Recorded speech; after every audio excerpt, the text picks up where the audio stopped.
This program contains coarse language, mature themes, and the strong opinions of Dan Savage. Viewer discretion is advised.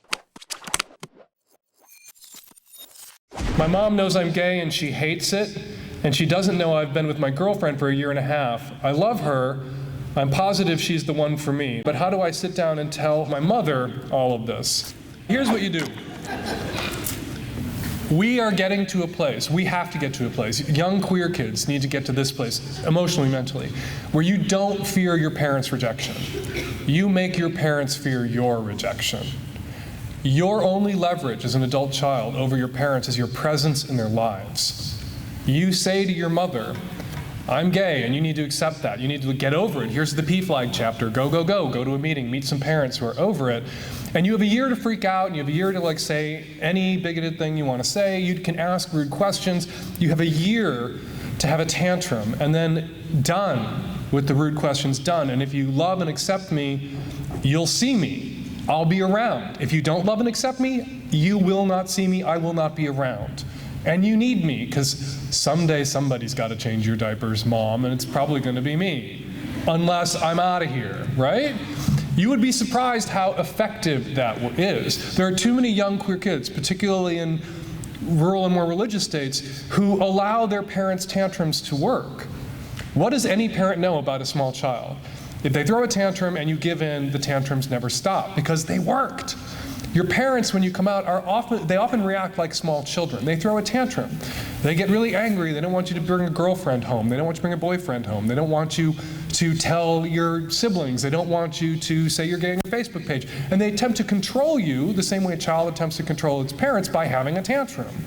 Well, that tantrum that your parents are having will never stop if you allow it to work, if you allow them to control you with the tantrum. The trick is, once your parents get over it, and almost all parents do, and increasingly more and more parents love and accept their queer kids right out of the gate, which is wonderful.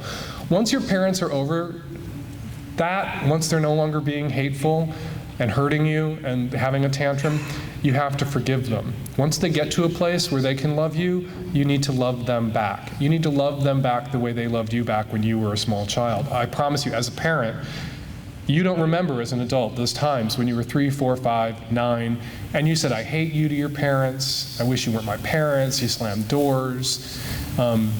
Your parents remember each and every one of those moments because it's like being stabbed.